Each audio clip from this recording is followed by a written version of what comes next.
normal daily press briefing. So, Ambassador Satterfield, over to you. Immediately after Hamas launched its attack on October 7th, President Biden stood strongly with the nation of Israel. As the president has said many times, Israel has a right and a duty to defend itself against Hamas.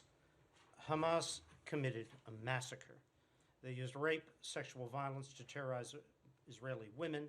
They continue to hold hostages, 133 Americans, women, elderly, injured, and they hide in tunnels they purposely built over the last 16 years under civilian infrastructure, such as hospitals.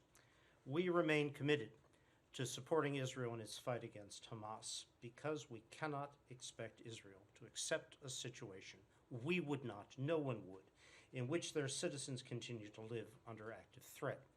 But at the same time, President Biden, starting on his visit to Israel October 18, was clear. He was clear privately and publicly with the Prime Minister, with the War Cabinet, and then in his comments, that Israel must do more to protect civilians, to facilitate the flow of humanitarian assistance into Gaza, and to enable its safe and unhindered distribution inside of Gaza. This is both the morally right thing to do, and it is strategically absolutely necessary. Now, the risk of famine throughout Gaza is very high, especially in the north. We've been very clear. Israel must do everything possible to facilitate efforts to avert famine in Gaza. Now, the president has made this point clear to Prime Minister Netanyahu during his April 4th call. And he also made clear that U.S. policy with respect to Gaza will be determined by our assessment of Israel's actions, immediate actions, to protect innocent civilians and ensure the safety of humanitarian workers, as well as to increase the amount of assistance reaching those in need in Gaza. Far too many Palestinian civilians have been killed and injured. As Secretary Blinken has said, even one innocent casualty is one too many. This conflict has been one of the worst in recent memory in terms of how many humanitarian workers, nearly 250, have been killed since October. Humanitarians should never be a target. Now, since the beginning of the conflict, the U.S. has been leading efforts to get humanitarian assistance into Gaza to alleviate the suffering of innocent Palestinians who have nothing to do with, indeed, are victims themselves of Hamas and its brutal rule. Let's recall, before the president's engagement, there was no food, no water, no medicine getting into Gaza. We are the largest provider of aid to the Gaza response. This is and will continue to be a top priority for the President, for the Secretary, for the United States. Now, over the 6 months past, as a result of our efforts, we have secured the opening of multiple land border crossings, and the volume of assistance entering into and, most importantly, distributed within Gaza has increased significantly. But we know much more aid is needed, and that more aid needs to be done, needs to get out to reach the most vulnerable in Gaza, especially in the north.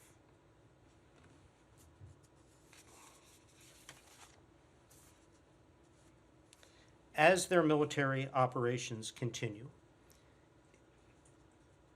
give me a moment, Israel must take all steps to minimize civilian casualties.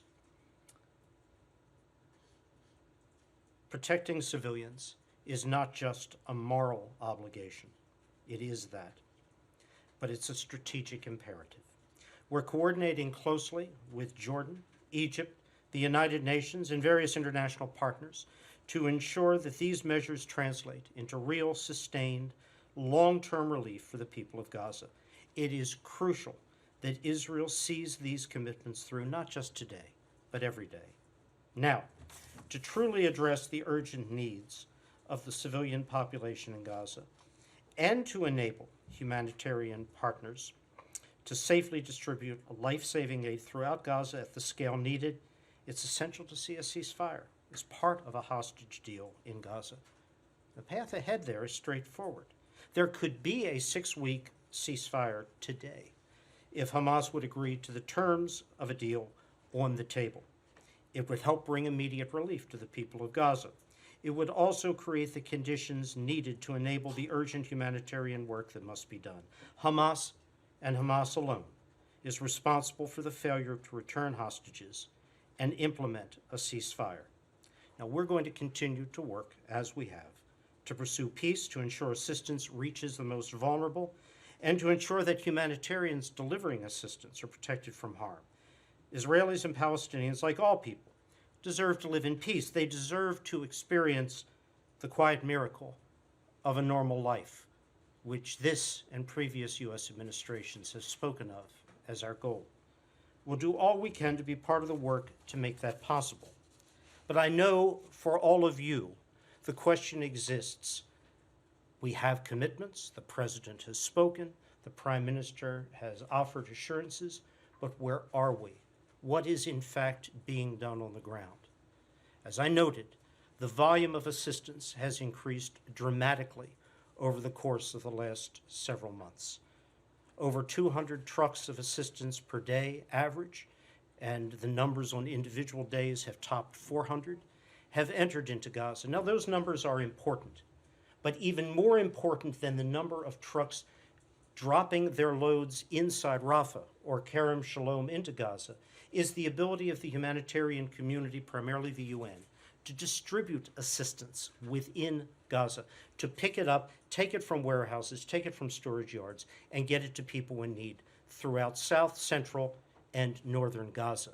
There, too, the numbers have increased significantly to an average of 200 or 200 plus trucks a day in South and Central Gaza, where the bulk of the population, 1.8, 1.9 million people, live. More must be done, though, to ensure that assistance is effectively and efficiently moved, not just in the south and the center, but in the north. The population in the north is in particular threat of malnutrition, wasting, famine. And there, all too little aid had come in until the last several weeks. Aid has been moving now to the north through land corridors from outside Gaza in and from within Gaza north. Nearly 100 trucks a day have been moving to the north over the course of the last several weeks. It is essential that the needs of the people living there be addressed, be assessed accurately. That process will be taking place later this week by the UN. And so we can move beyond counting trucks to focusing, and Sonali can comment on this in detail, on what specific kinds of assistance, specialized feeding, the treatments needed to deal with wasting, to deal with infant, newborn mortality and morbidity, that those can be provided to people in need. Our first priority was, because it had to be, averting famine. But we now need to move on beyond that goal to addressing the true needs: sanitation, availability of medicine, availability of potable water, the specialized care required for these vulnerable populations. That has to be the ongoing focus.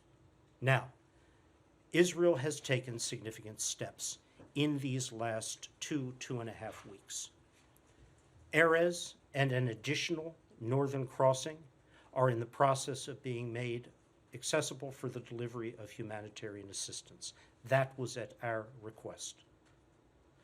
The so-called Gate 96 crossing into the center of Gaza has been open now for several weeks and is being utilized by the UN to move assistance into Gaza. The Jordan Channel, as we refer to it, Jordanian trucks carrying assistance from the humanitarian hub near Amman directly into Gaza, has also been flowing. For now, through Kerem Shalom into Gaza, but in the near future, directly from Jordan across the river in via Israel to northern crossings and into Gaza for distribution. The JLOTS, the U.S. maritime corridor, which Sonali has been working on so hard over these last few weeks, that will also begin operation in early May. We have a significant volume today of assistance moving in by land. We're going to have an increased volume within the predictable next few weeks, moving in from land and sea. And that flooding, that additional assistance has brought with it its own logistical challenges. The problem is not getting assistance into Gaza. It's getting it distributed within Gaza. And there the logistical constraints are the lack of sufficient trucks in possession of the UN, something that the UN and we have been working on assiduously over these last weeks to enable a greater logistical capacity to distribute, pick up aid, and move it. And secondly, there are two crossing points, two checkpoints, to and from North Gaza. Those two checkpoints, one on the coastal road, one on an inland road called Salah ad-Din, are now heavily congested with truck movements. That wasn't a problem before. It's a problem now, and it needs to be sorted out so assistance can be moved safely and efficiently up, empty trucks brought south so the cycle can begin again. We're in close touch with the government of Israel, with Israeli authorities, on how best to expedite, along with the UN, these movements. So these challenges still exist. There is still considerable work to be done, but progress has been made. And a final note on something that all of you have heard us speak to and you have asked about, deconfliction and coordination. Too many humanitarian workers have been killed. Too many humanitarian movements have not been able to move effectively and efficiently to their destinations. And so we have worked intensively, and the President discussed this with the Prime Minister, on setting up a mechanism that works in real time between humanitarian actors on the ground, between IDF personnel at checkpoints, at contact points on the ground, and appropriate levels within the IDF structure to enable that efficient, effective, and safe movement of humanitarians, their staff, and the convoys containing assistance. Progress is being made, but more progress still needs to be done to assure that this is in train. To make it work, humanitarian actors need effective communications. They need to be able to talk to the IDF on the ground, talk to command levels of the IDF, and vice versa. We're pleased that progress has been made on availability of appropriate communication systems for humanitarian workers. Lost in the things that need to be done, because those needs are significant, is the fact that we have seen meaningful progress. That progress needs to be sustained, needs to be continued, but the situation has improved, particularly in these last 2 to 3 weeks, from where we would be were I briefing at beginning of April or in the latter part of March. But more needs, more has to be done to meet those needs, has to be sustained. And I'll leave here with one final comment, which is, if you will, editorial. I've been working Arab-Israeli, Palestinian-Israeli issues for over 40 years. For the past 30 years, since September 13th, 1993, the Oslo Agreement, Hamas has had a choice. The choice is to accept what we referred to as the Oslo Principles, then the Quartet Principles, to eschew the use of violence, to accept a negotiated, peaceful settlement to the Palestinian-Israel issue. Hamas has made a choice, but it was not one in favor of a peaceful resolution. Hamas, for its own ideological and political reasons, has chosen in favor of violence, threat, to pursue its own ambitions. The greatest victims of this have been Palestinians themselves, not just the Israelis who were massacred on October 7th in that paroxysm of bestial violence. Hamas still has a choice. The fighting in Gaza, the suffering of the Palestinian people could end tonight if Hamas chose to accept the deal for release of hostages and the establishment of a ceasefire. And that ceasefire could, with further releases, be sustained. But as in the past, Hamas has taken a different course. Let us not lose sight in our correct focus on the requirements incumbent upon Israel to assure all of those humanitarian steps I've just spoken to, that the fundamental actor responsible for the suffering here is a terrorist group, Hamas. Thank you. Ellen, you want to kick us off? Yeah. Yeah, thank you. Thank you, Ambassador. I don't really get a sense exactly of the precise details about how close Israel's compliance has come to the level that President Biden said he wanted to see when he said, policy would be shaped by it allowing humanitarian aid. You talk about 200 trucks a day, but aid groups have said the minimum is 500 trucks a day. And there's you mentioned communication systems to help with deconfliction. I mean, there was communication systems if you're talking about actual, the comms. Is there a question? Yeah, those were there with the World Central Kitchen. And you talked about negotiations on the comms. Those are two crucial things. How it sounds like it's actually pretty far from meeting the level that's needed. And how long is Israel going to have until to meet that standard? We work closely with Israel on the commitments made by the Prime Minister to the President. I have outlined many of the steps that have contributed to progress, meaningful progress that has been made. The volume of assistance moving into Gaza is significantly greater over these last weeks than the volume in the months that preceded. The volume of assistance on a daily basis being distributed within Gaza, which is the more important number, that is also on an average at a higher level than in the previous months. More needs to be done. The North has seen, for the first time in all of these 6 months, significant levels of assistance moving in on a daily basis. Is it enough? No, it is not enough, but it is progress. Northern crossings have been opened and are being prepared for opening in the case of Erez and another northern crossing. Ashdod Port. The president said we need to see Ashdod Port open for humanitarian goods, not just flour. Ashdod Port has been opened. That step has been taken. We'll get now into important, but if you will, secondary details. Comms equipment. World Central Kitchen did not have the types of communications systems that could have provided redundancy during that terrible event.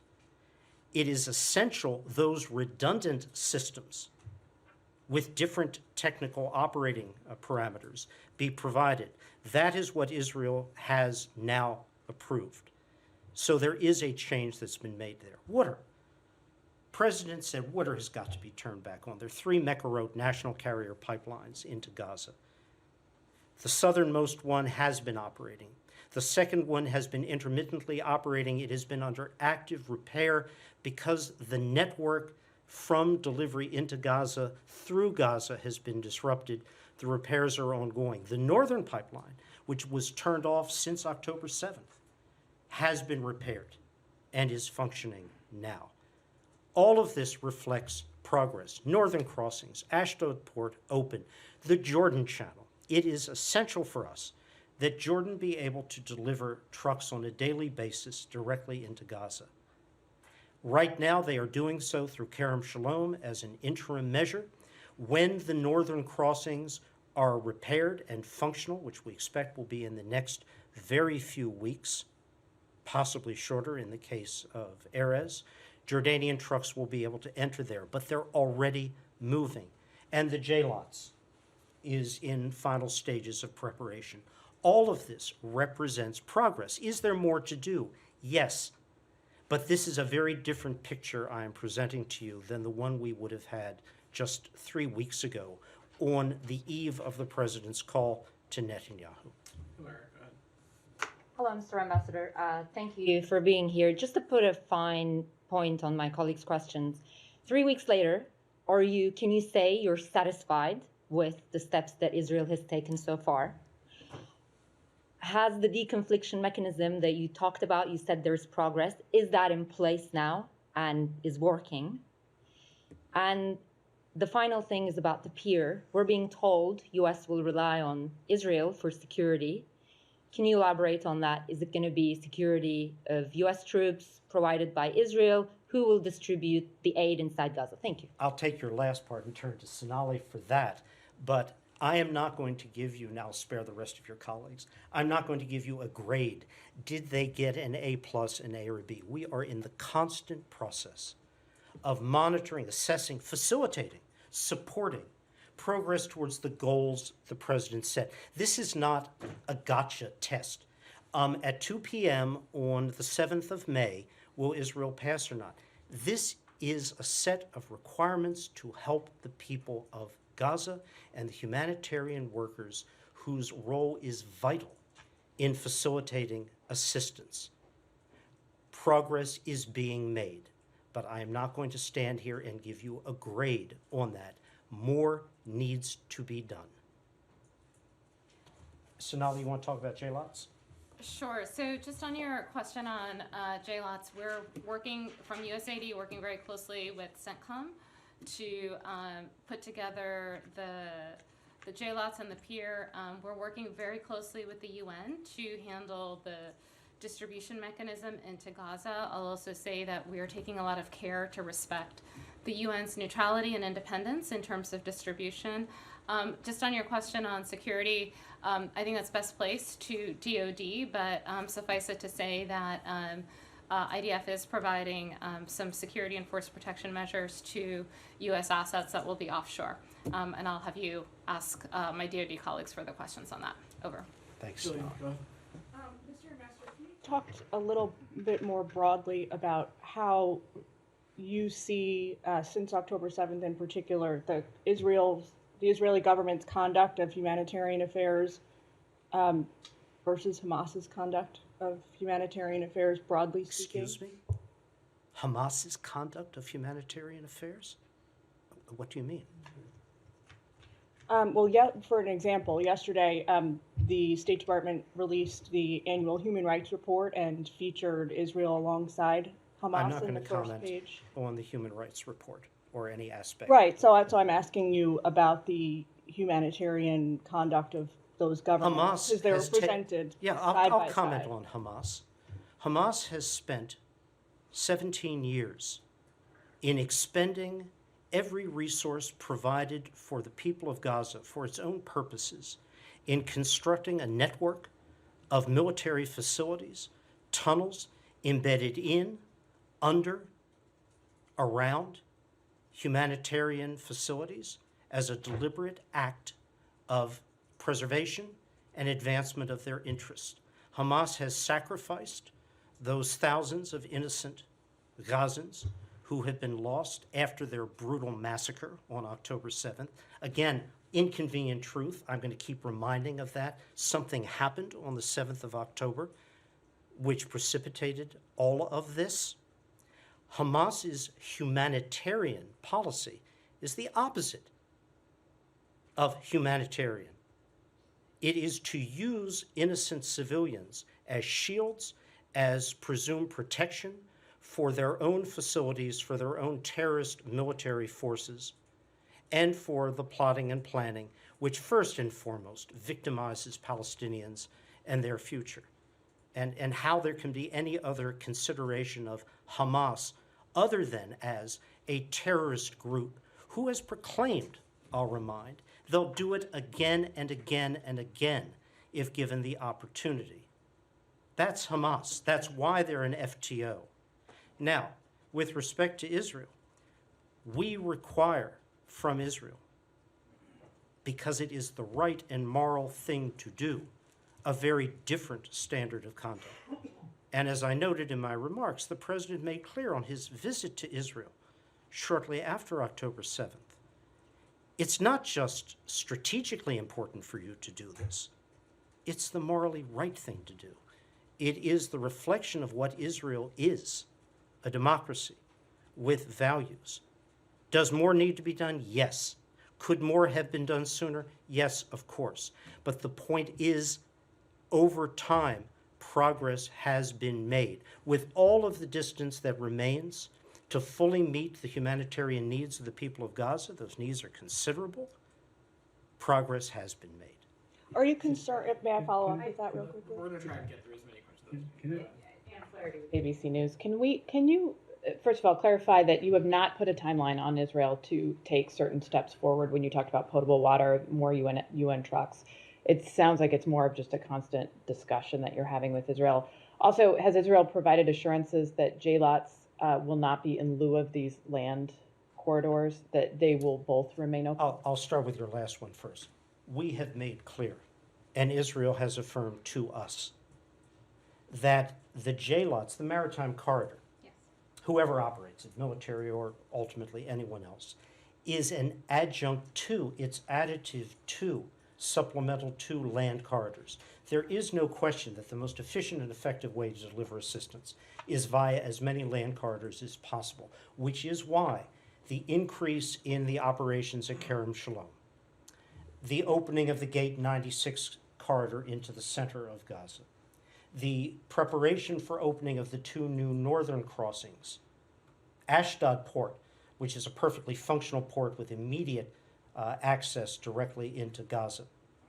All of those are critical. So yes, it's additive to, it is not a replacement for in any sense of the word. With respect to timing, I think you all know the president must make a determination by May 8th on the NSM 20 issue. I'm not going to get into that question here, but I will say our work is focused every day, every hour on seeing continuous progress made.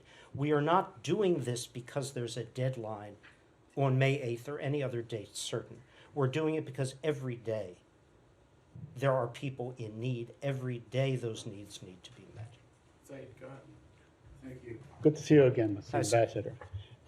I have two quick questions. Would you say that famine that was looming a couple of weeks ago, 3 weeks ago, has now been averted? That's one. And second, I mean, this insistence on the 6-week ceasefire, why can't we have a permanent ceasefire? Because the implicit message for the Palestinians is that after 6 weeks, Israel can resume its bombing of Gaza and bombing civilian targets and so on. So why can't we have a permanent ceasefire? Thank you. I'm not going to get into the details, Said. I hope you will understand of the hostage deal which is presented and not accepted by Hamas, the terms of that deal.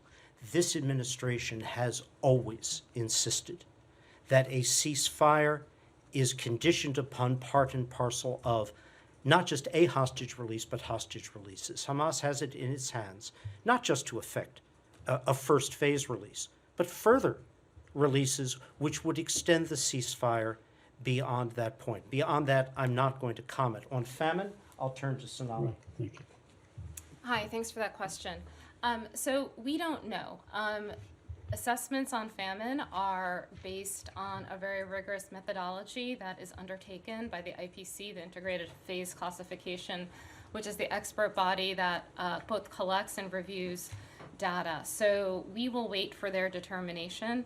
What I will say is that in order to address this, we not only need to get trucks in, but we need to get nutritional therapies. We need to reach the moms and kids that are most at risk, especially in northern Gaza. We need to get them clean water. We need to get them health care. I will say that with 29% of children under 2 showing signs of acute malnutrition in northern Gaza, this is what was reported in the IPC, it takes time to reverse that trend. It takes at least 6 weeks to get a child who is suffering the effects of malnutrition back on track. So I don't know that we've averted it. We're certainly trying, but we'll wait for the data and the experts to tell us what they see. Thank you. Go ahead. John Hedren with Al Jazeera English. To what extent will an operation in Rafa affect your ability to get this aid in there? Will it not certainly push back that effort and make things more difficult? John, you know the position which White House State have expressed, Secretary Alston as well. We could not support a Rafa ground operation without an appropriate, credible, executable humanitarian plan, precisely because of the complications for delivery of assistance, and then on top of that, the consequences of displacement of the hundreds of thousands of Rafans already multiply displaced. Where do they go? How will their needs be met? Shelter, medicine, water, sanitation. Rafa itself today poses significant challenges in all of these areas. The compression of population, whatever the number may today be, 1.1, 1.2, 1.3 million, poses enormous challenges. Shelter, sanitation, water. To move them again under kinetic circumstances would complicate that enormously. It's for all of these reasons that we have been as clear as we have been with the government of Israel. And that's not just a past tense discussion.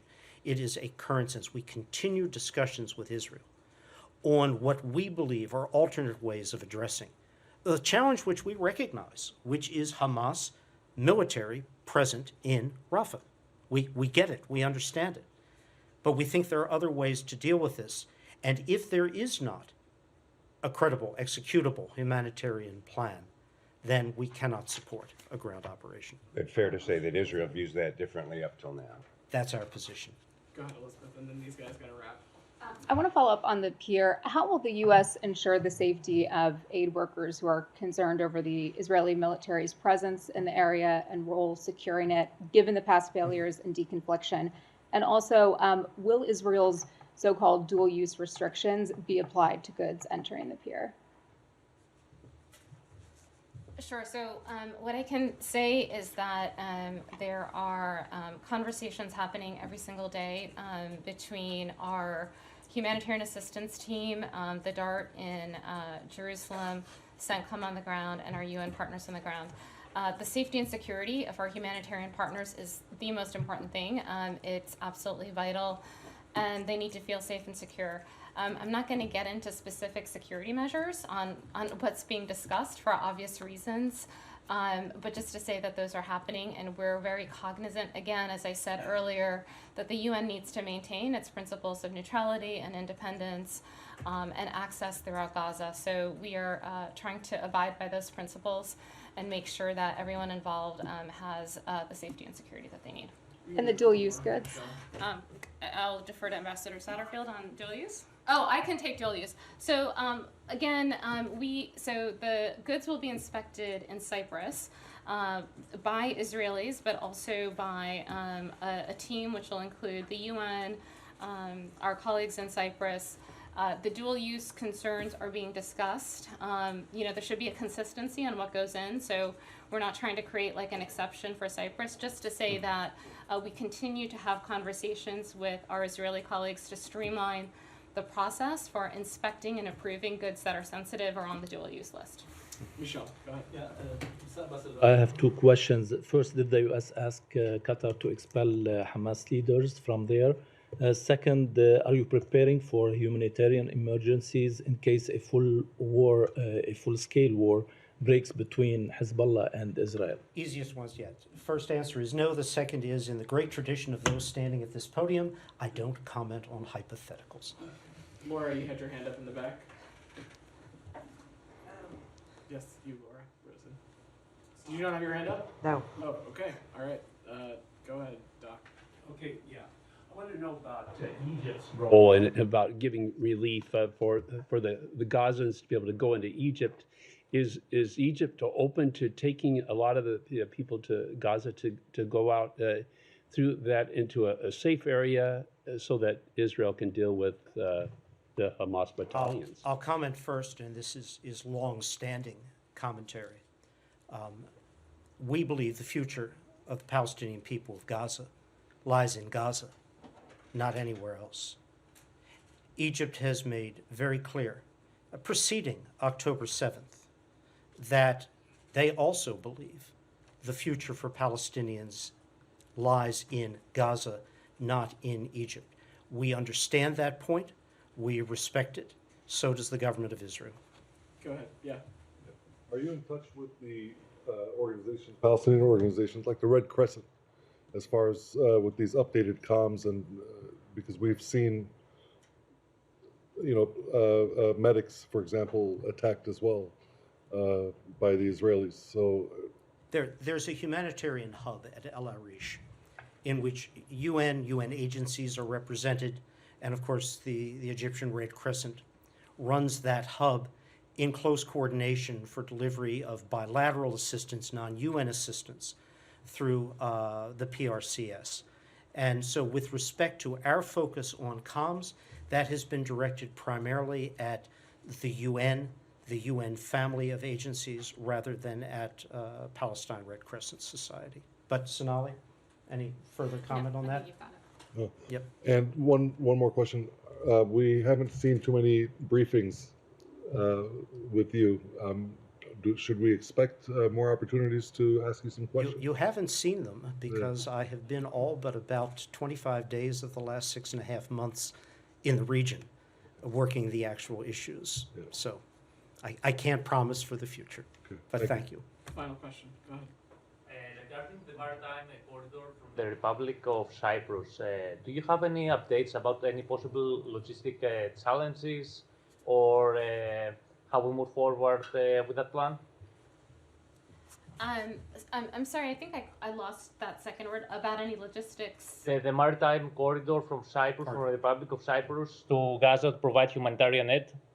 Yeah, so the update that I can give you is that we are proceeding apace and on schedule, working very closely with CENTCOM. We have colleagues in Cyprus, the government of Cyprus. We have a coalition of partners working around this, the EU, the UK, and then we're also working with CENTCOM and Israeli colleagues to set up the assistance and the beach landing spot in Gaza.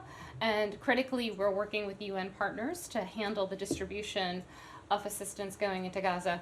Again, this is a humanitarian initiative. We're keeping it in line with humanitarian principles, and we hope to have more updates for you on this soon. Can I ask more questions about JLOTS? We haven't had a chance to ask anything in the past. If you want to ask one more question about JLOTS, then Sure, thank you. Thank you. Can you tell me, are things still in discussion, or is there an agreement that the WFP will actually handle the distribution part of it? Is there an agreement on the rules of engagement with the IDF? And is the deconfliction aspect handled to your satisfaction so that you're confident that the aid workers will actually be protected as they work with the people with JLOTS? So yes, we have an agreement with the UN and WFP to work on the logistics. As I said, this is we're working out a lot of details on how this is going to work.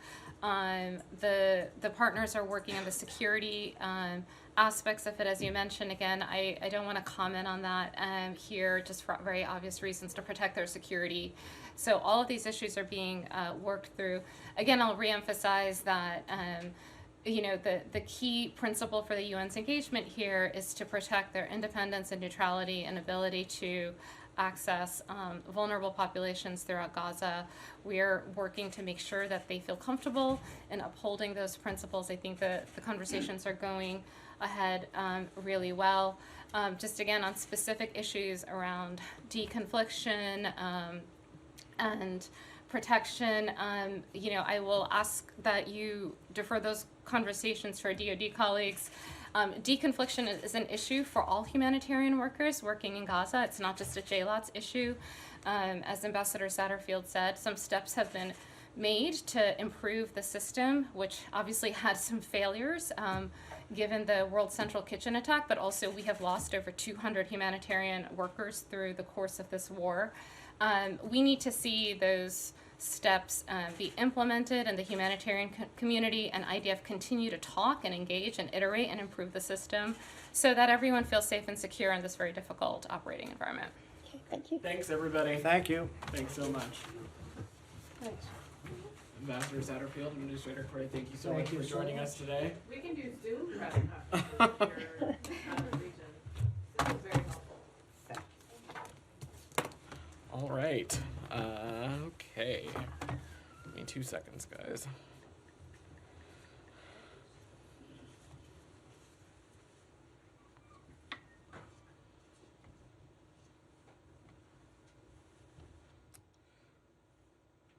All right. Well, that was very glad we were able to have them join us today.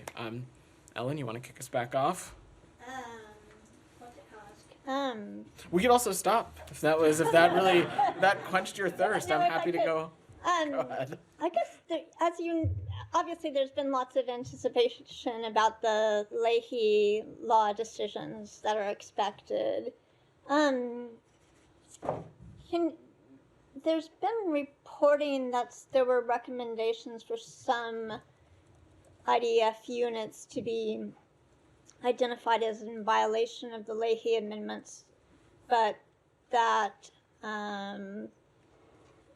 the secretary opted not to take staff's recommendation for several of the units. Can you comment on that? So I think I'm going to echo what you saw Matt and the secretary address as it relates to this question beginning in Capri on Friday, which is I'm just not going to get ahead of this process.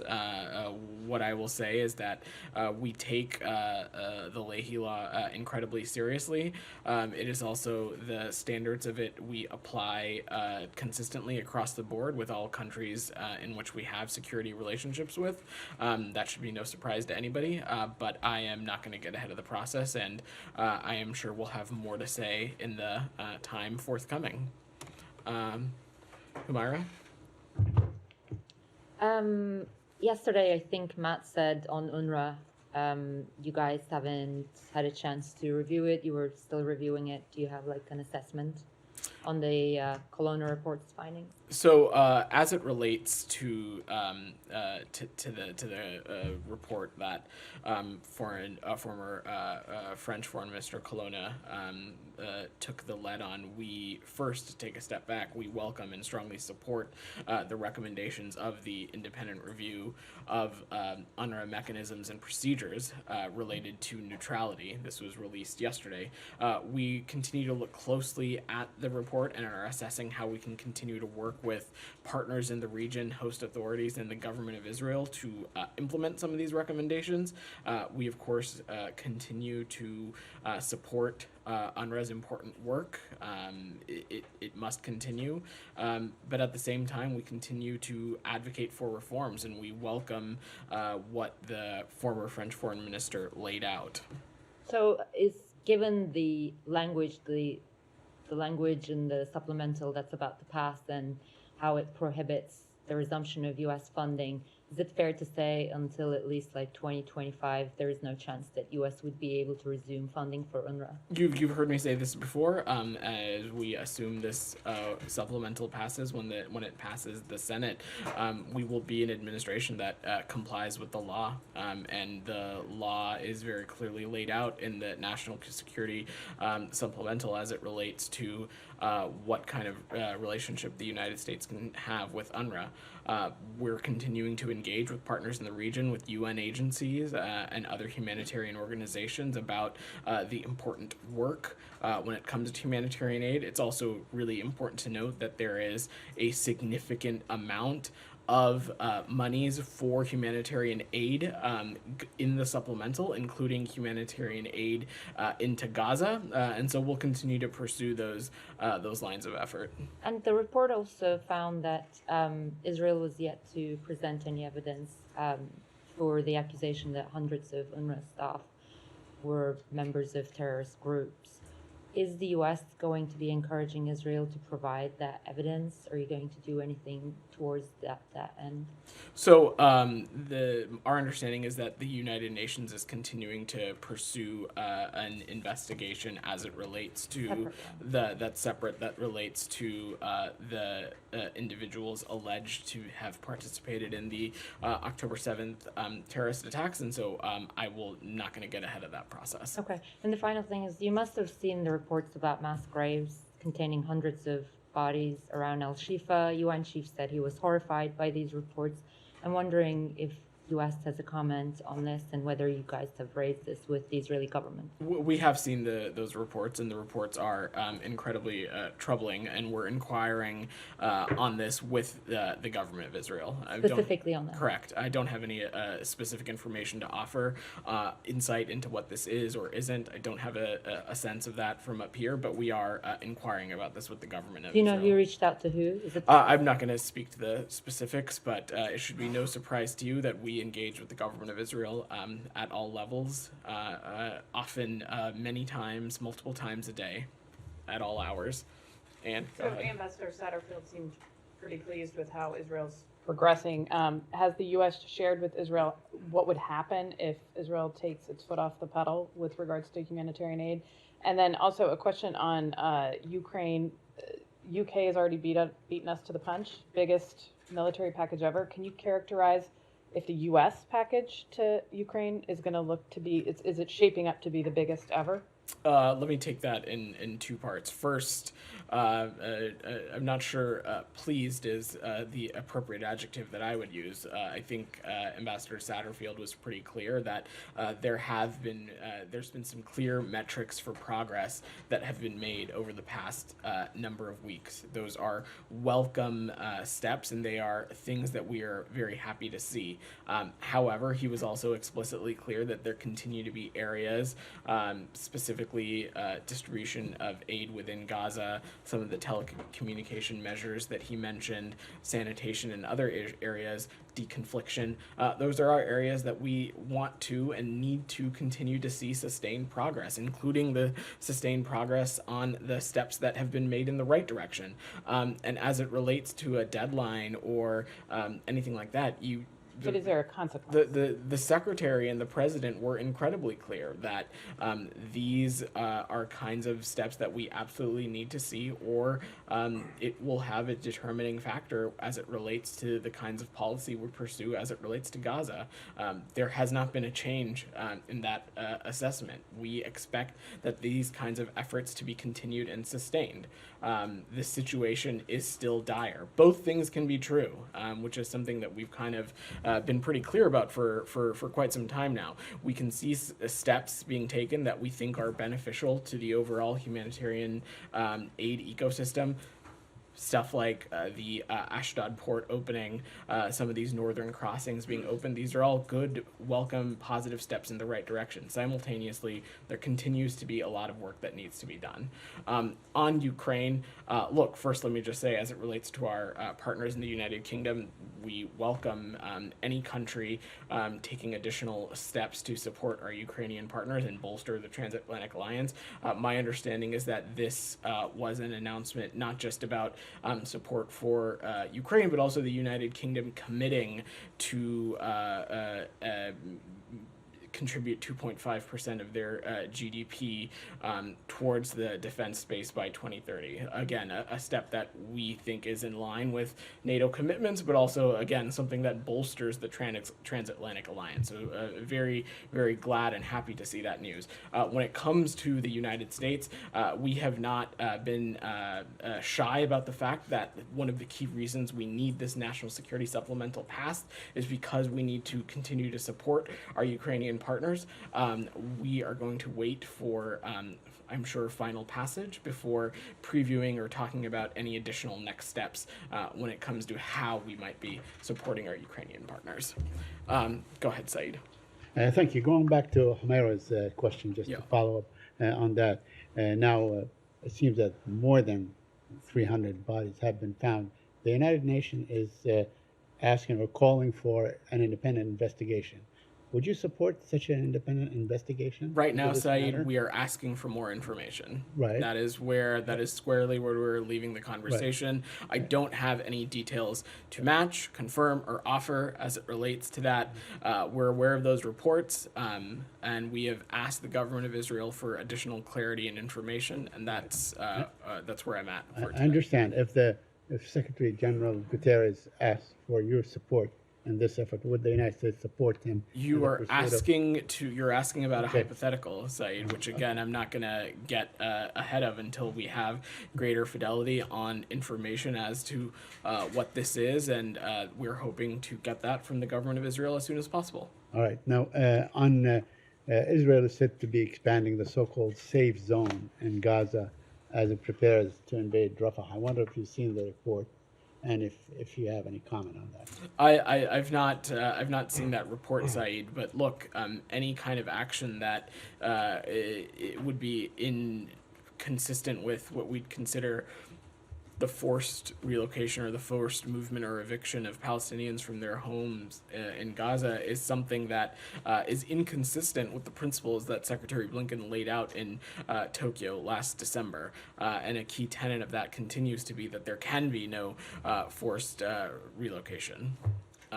Ellen, you had your hand up. I was just going to say on the issue of investigating or finding out the truth of the allegations of the mass grave, the State Department's Human Rights Report yesterday said along the lines of it knew of no instances where Israeli officials had brought accountability basically for crimes alleged in Gaza.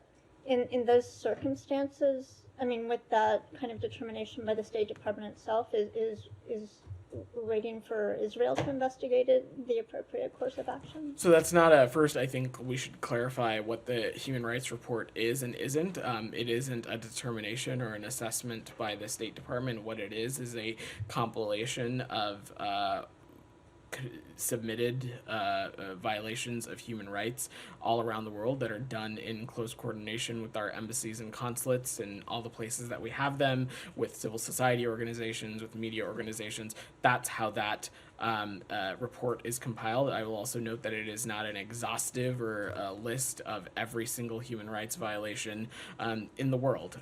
It is a compilation. But you saw the Secretary speak to this a little bit yesterday. First, as it relates to our own system, when it comes to violations of human rights, there are processes and protocols and procedures in place for the United States to assess what is happening on the ground. These are thorough, deliberate, detail-oriented processes that can take time. Those processes are ongoing, and we'll continue that work as we continue that work in any conflict zone around the world. Simultaneously, I'm sure our partners in Israel can speak to any procedures and parameters they have in place in their own system as it relates to things that would be viewed as violations, and I'll let them speak to that. Alex, on the region or something else? Let me stay a little bit on the region. I'll come back to you. Michelle, you had your hand up. On Iran. Al Jarida newspaper, a Kuwaiti newspaper, has quoted a high-level source in the Iranian Supreme National Security Council saying that Tehran received an American letter offering to resume negotiations to resume the nuclear agreement after reaching security understandings. And the source added that the offer includes promises to cancel a large portion of economic and non-economic sanctions if Tehran cooperates in restricting its atomic activity and regional pacification. Can you confirm this report? Michelle, I'm not going to comment on our ways of communicating with Iran, except to say we are not in direct talks with Iran on the JCPOA, either in New York or anywhere else. Indirect talks. What's that? Are you in direct talks with Iran? I just said that we are not in direct talks with Iran. Indirect, not direct. I'm not going to speak to any of our communicating ways of communicating with Iran. And one on Israel-Lebanon, the war is escalating between Hezbollah and Israel on the border. Do you expect a full-scale war between the two sides? And what can you say about the U.S. efforts to find a diplomatic solution for this crisis? We are continuing to engage in direct conversations with our partners in Israel and other regional partners to avoid any kind of massive, dire escalation. As we know, Israel has this challenge of defeating Hamas in Gaza, but simultaneously is dealing with the threat from Hezbollah in the north. And Israel, of course, has every right to defend itself and right to its security. But we have been clear with everyone that we possibly can that it's from the United States point of view, we're not interested in seeing this escalate. But I don't have any other thing to offer on the process there. On the Middle East or anything else? Go ahead. So yesterday, the special report about human rights indicated that the Iranian regime had terrorist activities and also put pressure on Iran international journalists, my colleagues. So in one occasion, they had to move their office from London to Washington, D.C. So do you have any comment on that? Because this is a serious attack on journalists who are working in the United States and also in the UK. Yeah. And they are my colleagues, and they are concerned about it. So first, let me just say I'm not going to comment on any particular report or any particular anecdote laid out in the human rights report, but it should be no surprise to anybody that Iran continues to be one of the largest exporters of terrorism and has been so since 1979. Simultaneously, it is also a regime that has showed blatant disregard to a free and open press and media environment. And you have seen over the course of the past 3 years alone a serious crackdown within Iran on civil society, on media organizations, on human rights. We will continue to take steps to hold the Iranian regime accountable for its human rights violations, for other malign activities, and we'll continue to do that. And one follow-up. I'm going to work the room. Go ahead. Yeah. According to Jewish press and Middle East Forum reports, the U.S. State Department has announced that it will take legal steps against the Israeli Army's unit known as the Netzah Yehuda Battalion, based on reports that the U.S. gets from Dawn, which we've spoken to this pretty regularly since Friday, and your colleague just asked about it at the beginning of the press briefing, so I would ask you pay attention. But I will just reiterate what I said, which is that we're not going to get ahead of our determinative or deliberative processes here. We take our role and responsibility as it relates to implementation of the Leahy Law quite seriously. Its standards are applied consistently to all countries who we have security relationships with, but I don't have any announcement. Well, this is a follow-up to this. According to U.S. State Department website report, the U.S. has declared that it will take action against those who undermine peace, security, and stability in the West Bank, which undermine the national security and foreign policy objectives of the United States, including the viability of the two-state solution. So does that mean that the U.S. will take action against Arabs who raise millions to support any Arab who murders a Jew, or take action against the Palestinian Authority for the pay for slave, for the pay the salary for life to any Arab who murders a Jew, and finally take action against the Palestinian Ministry of Education, whose new curriculum indoctrinates Palestinian Arabs to destroy Israel? So I see you're trying to connect a couple different threads there. First, the sentence that you quote from, you're talking about actions that the United States took in response to violence, extremism that we are seeing in the West Bank. And yes, that absolutely is a detractor from peace and stability in the region. It's a detractor from Israel's own security. Takes us further away from a two-state solution. And as you saw, we won't hesitate to take appropriate actions to actors who partake in that kind of activity. Simultaneously, when it comes to the PA, which is what I think you're referring to, issues like the so-called martyr payments are something that we have raised regularly in our engagements with the PA. It is a tenet of the kinds of reform that we are continuing to insist the Palestinian Authority undertake, and we'll continue to have those kinds of conversations. In the back, go ahead. So on the reforms, today the new Palestinian Prime Minister announced a new package of reforms designed to strengthen the Palestinian Authority, and it seems like largely these reforms were the same as promised by the previous Prime Minister. Has the United States, has the State Department been in touch with the Palestinian Authority about these reforms that were announced? We have conversations with appropriate members of the PA regularly. I don't have any conversations to read out, but broadly, reform is something that we have stressed and made clear to them as part of the broader conversations we continue to have for peace and stability in the region. But I'm happy to check if we have had any more specific engagements on this news. Are you familiar with the? I've seen the reports. I've not. I think it broke right before I came out, so I haven't had an opportunity to look into it. But we're happy to check with the team. Go ahead. Yes, you.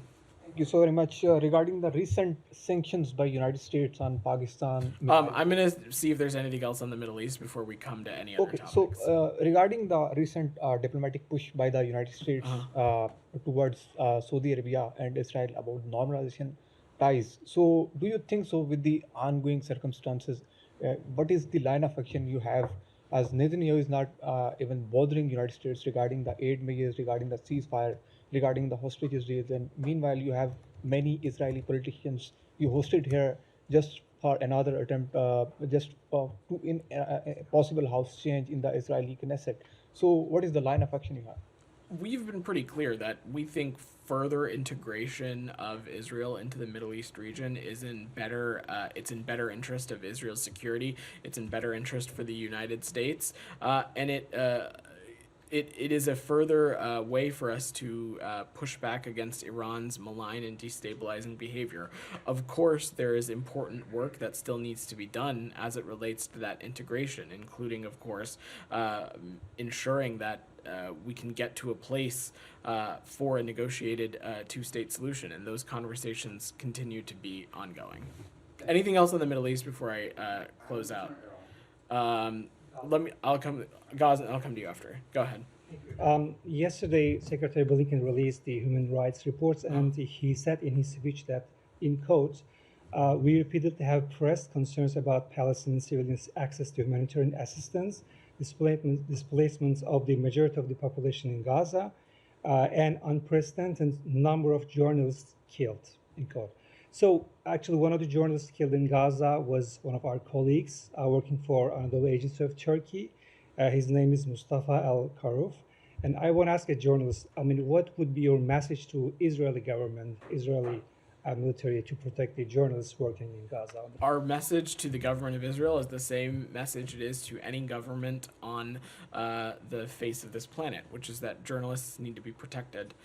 They do important work. They do especially important work in conflict zones where they shed light on what is happening on the ground, often in circumstances where it is not easy for public to get their information or get a sense of what is happening. And somewhere like Gaza, they do critical work of informing people about what's going on. And so our message everywhere is journalists, media organizations absolutely need to be protected.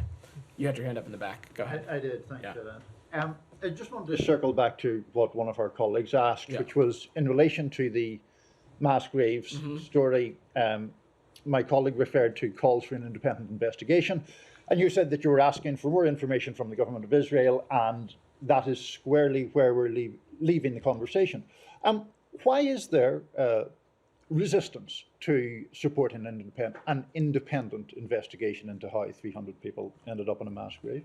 It's not about resistance to this particular situation. It is me not wanting to speak in detail about something which Saeed posed as a hypothetical question, when from the United States perspective, I don't have any additional information on this, aside from the public reporting that Humaira and Saeed and others have asked about, which is a fair question. But what I am saying from the United States perspective is that we've seen those reports and we are asking the government of Israel for more details and more information. And do you believe that the government of Israel is a credible source in enlightening you on that? We do. Thank you. Go ahead.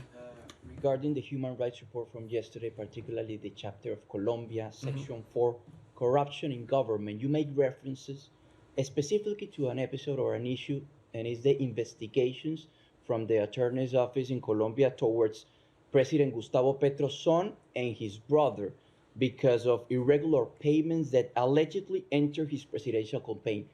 Why did you make reference or relate to corruption, this issue that hasn't been solved yet, by the Colombian authorities are taking into account that is so sensitive because it targets directly Petro's campaign? So again, in the context of the Middle East, I will apply the same context here. I'm not going to speak to specific entries in the Human Rights Report. I will just say again that this is a compilation of various human rights violations that we've seen that are input by our embassies and consulates, that are input by civil society and nonprofit organizations and media organizations. Yes. And I will just leave it at that. And I'm happy to check more on the specifics of this, but I don't have any. Just to follow up, do you have any credible, reasons to believe that there are irregular payments that enter into the Petro's campaign? What I can say about the entries of the Human Rights Report is that we find them to be credible, which is why we have included them. Go ahead. Thank you. Yeah. United States imposes sanctions on suppliers to Pakistan's ballistic missile program. What was the real reason for these sanctions? The sanctions were made because these were entities that were proliferators of weapons of mass destruction and the means of their delivery. These were entities based in the PRC in Belarus, and that we have witnessed to have supplied equipment and other applicable items to Pakistan's ballistic missile program. They are following our October 23rd designation of other 3 PRC entities who've worked to supply Pakistan's missile program. We're going to continue to disrupt and take actions against proliferation networks and concerning weapons of mass destruction procurement activities wherever they may occur. The Iranian president was in Pakistan, and during his visit, Pakistan and Iran signed 8 MOUs and also agreed to push bilateral trade to $10 billion. A Pakistani government spokesperson also said that it does not need a waiver from U.S. sanctions to build its portion of a Pak-Iran gas pipeline.